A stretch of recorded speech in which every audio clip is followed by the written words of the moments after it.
টুকির পাপা, হুম, কি হয়েছে? তুমি এরকম মন খারাপ করে বসে আছো? খুব খারাপ লাগতেছে। খুব একটা বড় একটা অঘটন ঘটাই ফেলছি। কি করছো? আমার 20 বছরের ভালোবাসা, 20 বছরের সম্পর্ক সব নষ্ট হয়ে গেছে আজকে। কি 20 বছর ধরে কারে ভালোবাসিছো? খুবই কষ্টদায়ক, একটা যন্ত্রণাদায়ক, যেটা আমি আসলে মেনে নিতে পারতেছি না।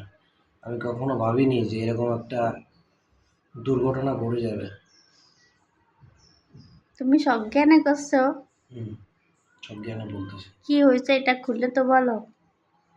তুমি যেটা মনে করতেছো এরকম কিছু না। আমার আজ থেকে 15 থেকে 20 বছর আগে একটা সিম, গ্রামীণ সিম, যেটার ভিতরে বিকাশ, নগদ, রকেট সবই আছে।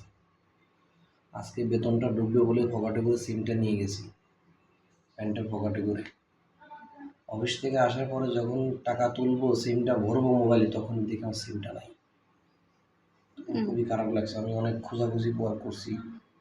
এই সিমটাই আমার কাছে সব কিছু। ভিতরে টাকা, রকেট, বিকাশ, নগদ, সবার সাথে কমিউনিকেশন এই সিমটার সাথেই।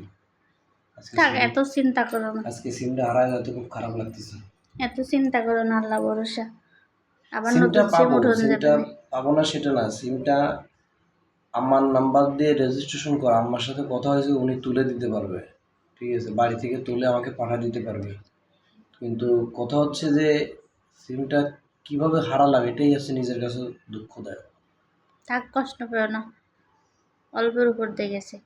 হারানো হারানো জিনিস খুঁজে পাওয়া যায় না, কিন্তু তোলা তো যাবে না। সেটাই। তা